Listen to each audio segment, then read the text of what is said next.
Hello everyone, welcome back. तो एक नई क्लास में आपका स्वागत है और आई होप आप सबने जो प्रिपरेशन है वो अच्छे लेवल तक कर ली होगी और जो क्लासेस हैं वो काफ़ी हेल्पफुल हो रही होंगी। जो भी डाउट्स आप लिखते हो कमेंट सेक्शन में वो मेरे को काफ़ी ज़्यादा इंस्पायर करते हैं ताकि मैं आपकी सारी प्रॉब्लम सॉल्व कर सकूँ। मेरी कोशिश यही होती है कि जो भी दिक्कत आपको हो मैं सॉल्व कर सकूँ। तो आज हम लोग क्वांटम मैकेनिक्स का रिविजन रिविजन क्या फॉर्मूला रिविजन करने वाले हैं, ठीक है। माइंड मैप की सहायता से जल्दी से हम लोग, क्योंकि आज जब आप मेरे साथ रिवाइज करेंगे तो इतना मैं कोशिश करूंगा कि 20 मिनट से कम ही रखूं, ठीक है, ताकि जल्दी से हम लोग कंप्लीट क्वांटम के जितने फॉर्मूले हैं सारे हमारे दिमाग में एक बार घूम जाएं। और जब भी आप लगातार इन चीजों को करते रहोगे, मैं अभी एक बार कराऊंगा, आप 3-4 बार कम से कम अभी करोगे इन चीजों को, कल से परसों तक में 3-4 बार कर डालो इनको, ताकि जो फॉर्मूले हैं वो बिल्कुल दिमाग में कंठस्थ हो जाए, जरा सी भी समस्या ना आए उसमें, ठीक है। तो क्वांटम की शुरुआत करते हैं, जल्दी से बातें करेंगे और फॉर्मूले पे बात करेंगे। और एक बात और, इसके जो मैंने वन शॉट रिवीजन जो कंप्लीट जिसमें मैंने डिटेल में रिवीजन कराया है, ठीक है, उसकी लिंक मैं डिस्क्रिप्शन में दे दूंगा क्वांटम मैकेनिक्स की। वहां पर मैंने रिवीजन कराया प्रॉपर। यहाँ पर मैं माइंड मैप बना के सिर्फ फॉर्मूलों की बातें करूंगा, वहां पर मैंने कॉन्सेप्चुअल भी थोड़ी थोड़ी सी बातें करी हुई है, ठीक है। तो स्टार्ट करते हैं क्वांटम मैकेनिक्स। क्वांटम मैकेनिक्स शुरुआत कहां से होती है? वेव फंक्शन से। सिंपल सी बात है। वेव फंक्शन में हमारे पास जो सबसे पहले प्रोबेबिलिटी की बात करते हैं, तो प्रोबेबिलिटी में हमारे पास जब भी दो टाइप का वेव फंक्शन दिया होगा, ठीक है, एक हमारा फंक्शन ऑफ एक्स वाला, एक हमारा लीनियर कॉम्बिनेशन वाला, ठीक है। तो प्रोबेबिलिटी कैसे कैलकुलेट होती है? जब फंक्शन ऑफ एक्स होगा तो प्रोबेबिलिटी क्या होती है? Integration psi star psi DX is equal to 1, ठीक है। ये नॉर्मलाइज करने की कंडीशन होती है। तो प्रोबेबिलिटी बेसिकली क्या है? तो प्रोबेबिलिटी है, दिस इज प्रोबेबिलिटी इसको हम बोलते हैं, ठीक है। ये प्रोबेबिलिटी है। इस केस में क्या प्रोबेबिलिटी होती है? जब इस तरह का वेव फंक्शन दिया हो तो प्रोबेबिलिटी हमारी क्या हो जाएगी? Bracket Sai, this is the probability, है ना। ओके, नॉर्मलाइज कराने के लिए हम जानते हैं, नॉर्मलाइज कराने के लिए लिख सकते हैं integration psi star psi is equal to 1 over DX. ये हमारे पास क्या है? Normalisation condition. ओके, इसके बाद क्या बात करते हैं? इसके बाद बात करते हैं एक्सपेक्टेशन वैल्यू की। किसकी? एक्सपेक्टेशन वैल्यू का क्या फॉर्मूला था? एक्सपेक्टेशन वैल्यू हम अगर इस केस में बात करते हैं तो एक्सपेक्टेशन वैल्यू का किसी भी ऑपरेटर ए की अगर आप एक्सपेक्टेशन वैल्यू निकाल रहे हो, ऑपरेटर पे आएंगे, ऑपरेटर के लिए हम एक्सपेक्टेशन वैल्यू किस तरह से लिखते हैं? Psi star a psi dx upon integration psi star psi dx, ठीक है। अगर प्रोबेबिलिटी हमारी पास 1 होती है तो प्रोबेबिलिटी नॉर्मलाइज होता है हमारे पास वेव फंक्शन, जिस प्रोबेबिलिटी विल बिकम 1 तो हमारे पास ये आ जाएगा, सिंपल। अब दूसरे केस में अगर हम बात करें एक्सपेक्टेशन वैल्यू की, इस केस में बात करें जब हमारा ब्रैकेट साई के फॉर्म में दिया होगा तो वहां पर एक्सपेक्टेशन का जो फॉर्मूला आएगा that will be a is equal to psi a psi by bracket psi, simple, ठीक है। ये हो गया हमारे पास formula for the expectation value. तो अगर हम ऑपरेटर्स की बात कर ही रहे हैं तो ऑपरेटर्स की लगे लगा उसकी बात कर लेते हैं कि हमारे पास जो डिफरेंट ऑपरेटर्स होते हैं,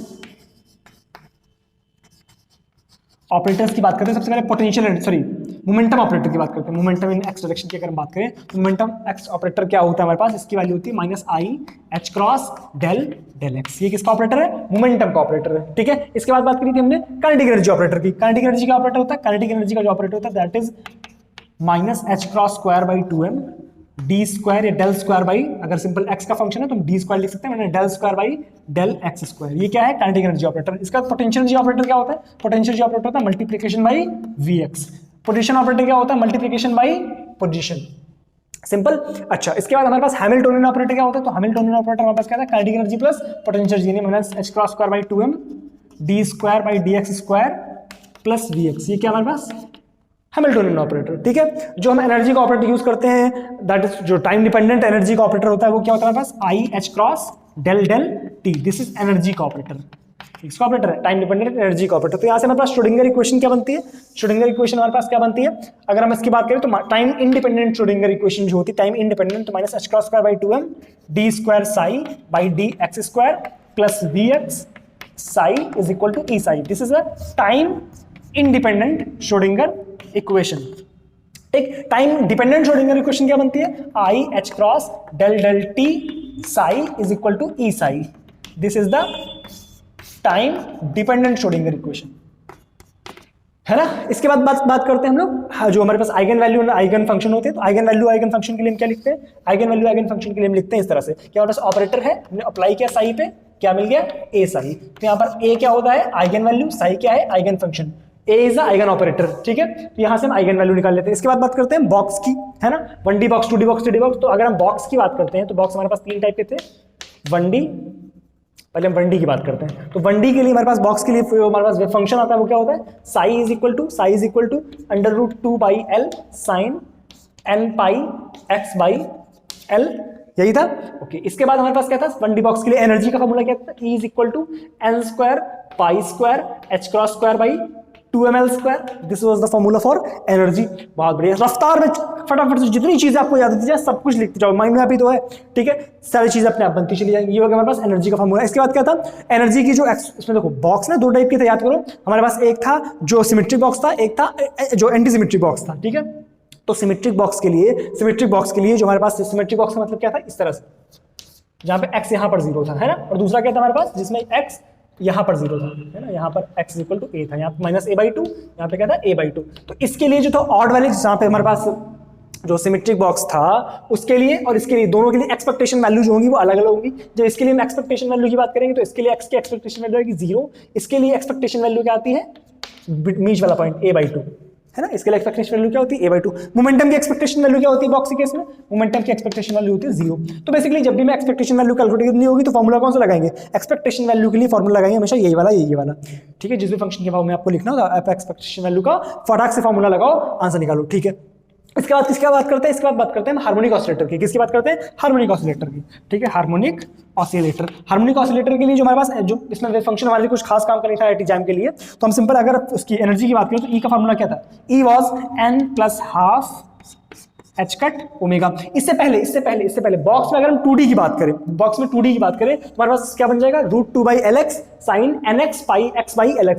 मैं यहाँ पर लिखते हुए चलता हूँ, मैं यहाँ पर लिख देता हूँ कि अगर हम बॉक्स के लिए वेव फंक्शन की बात करें, 2D की बात करें, √2/Lx √2/Ly sin nx pi x by Lx, और सिमिलरली मल्टीप्लाई यहाँ साफ नहीं कर रहा हूँ मैं, ठीक है, ny, चलो कर लेता हूँ थोड़ा सा पार्ट, ठीक है, sin ny pi y by Ly।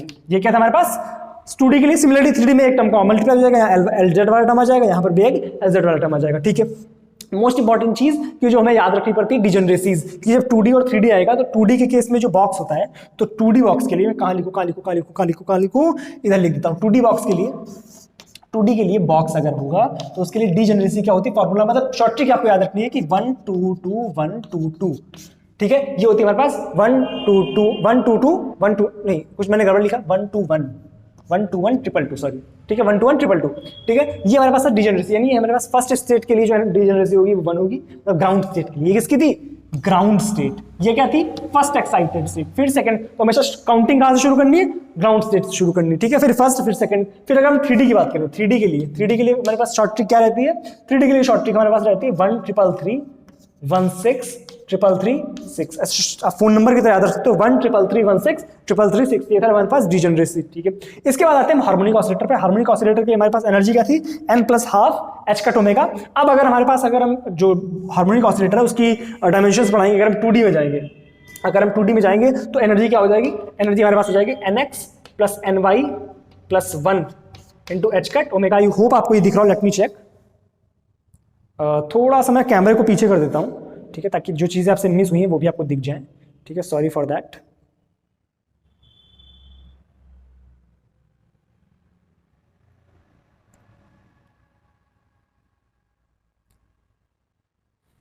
हाँ, तो ये हमारे पास एनर्जी हो गया। सॉरी फॉर, ये आपको दिख नहीं रहा था, अब दिख रहा होगा क्लियरली, ठीक है। ये फॉर्मूला क्या लिखा हुआ है, तो ये एनर्जी हो गई हमारे पास। इसके बाद क्या था, एनर्जी के साथ हमारे पास ये थी एनर्जी इन द 2D। ये किसमें थी, 2D में। 3D में क्या थी, E = nx + ny + nz + 3/2, ठीक है, × h ओमेगा। ये किसमें थी, 3D में थी। 2D हो गया, 3D हो गया, ठीक है, ये बात समझ आती है। ओके ओके ओके ओके, और कुछ छूट रहा है क्या, ओके, और कुछ छूट रहा है। इसी वजह से मैंने कोशिश करी कि 10 से 15 मिनट मैंने लेकर के, अभी तो शायद 10 ही मिनट ऑलमोस्ट हुए होंगे आपको, तो मैंने कोशिश करी कि सारे फॉर्मूले जो हैं एक बार फिर से भी आप देख सकते हो। अगर कोई फॉर्मूला छूट रहा हो तो उसको क्या करोगे, कमेंट सेक्शन में लिखोगे आकर के, ताकि दूसरे लोगों को आसानी हो जाए अगर मैंने कोई फॉर्मूला मिस किया है, ठीक है। मैंने कोशिश करी कि मेरे पास नया कोई मैंने नोट्स रखा हुआ है, जो दिमाग में जो चीजें आती गई ऐसे ही आपको भी करना है।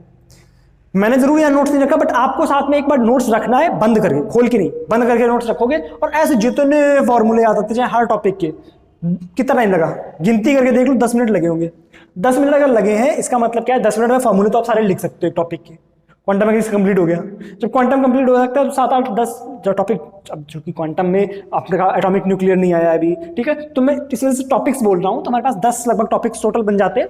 तो आप सोचो टोटल 10-10 मिनट लगा करके आप 1.5-2 घंटे में कंप्लीट रिवीजन कर सकते हो, 1.5-2 घंटे में कंप्लीट रिवीजन कर सकते हो हर फॉर्मूले का, ठीक है। एवरेज अगर देखा जाए तो आप 1.5 घंटे से 2 घंटे मान लो, सिंपल।